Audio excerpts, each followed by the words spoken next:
Today, we are diving deep into one of the most incredible, nonstop manufacturing processes on the entire planet. And guess what? It's happening inside you right this second. We're talking about how your body makes blood, a fascinating process called hemopoiesis. Okay, to kick things off, just look at this number. 100 billion. That's roughly how many new blood cells your body is churning out every single day. It's an absolutely mind-boggling number, but it's essential for our survival because a lot of these cells have really short lifespans. They're constantly being used up to defend and sustain you. So the big question is, how on earth does your body manage this massive, nonstop production line with such perfect precision? Well, let's pull back the curtain and look at the blueprint for this amazing biological factory. And here's our roadmap for this journey. We're going to start by thinking of your body as a cell factory. Then we'll see how that factory actually moves around as we develop. We'll meet the incredible master cell that starts it all, trace the entire blood cell family tree, and finally, we'll look at the conductors who orchestrate this whole symphony. All right, let's get into it. First up, your body's cell factory, where we'll dig into the why and the what of this whole process. So that official term we mentioned is hematopoiesis. It's this continuous process of making blood cells that starts when we're just tiny embryos and literally never stops for our entire lives. It has to be continuous because our blood cells are always being turned over. It's basically a lifelong replacement program running 24/7. Now here's where it gets really cool. This blood-making factory, well, it isn't always in the same place. As we grow, it's actually a factory on the move.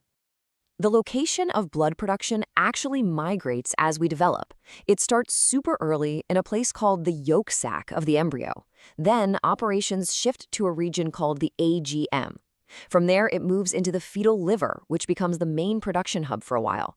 And finally, around month 7 of fetal development, it settles into its permanent lifelong home, the bone marrow. And this whole migration is part of a bigger story about 2 distinct waves of hematopoiesis. The first is the primitive wave. Think of it as a temporary, quick and dirty system for the early embryo. Its main job is to pump out red blood cells for oxygen and some basic immune cells. But then comes the definitive wave.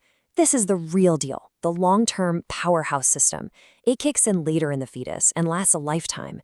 And its secret weapon is self-renewing stem cells that can create every single type of blood cell we could ever need. So that powerful, definitive wave all comes down to one special type of cell. It's time to meet the hero of our story, the hematopoietic stem cell. The hematopoietic stem cell, or HSC for short, is the one common ancestor for all of our blood cells, every single one.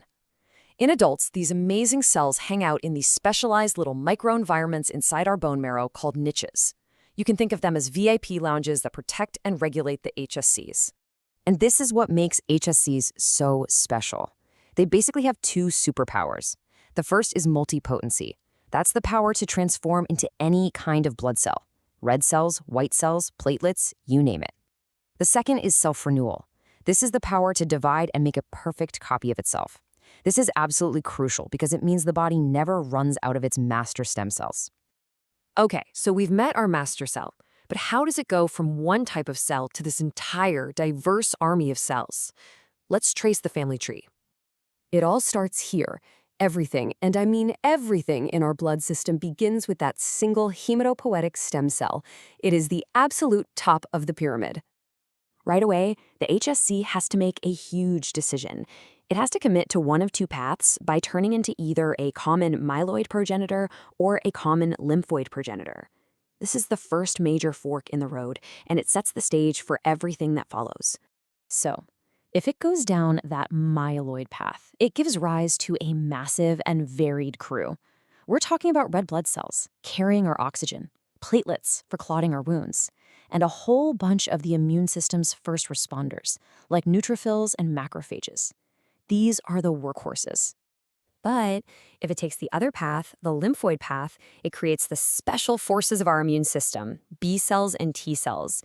These are the highly specialized cells responsible for our adaptive immunity, making antibodies and remembering infections so we don't get sick from the same thing twice. 2 totally different teams, both absolutely vital. So we've got the factory, we've got the master cell, and we've got the family tree. But how does the body know what to make and when? That brings us to our final piece of the puzzle, the system's conductors. See, this is not some static assembly line just churning out parts. It's a dynamic, highly tuned orchestra. The body uses molecular signals to conduct the whole process, telling the factory to ramp up production of immune cells when you get an infection, for example. It responds perfectly to whatever the body needs.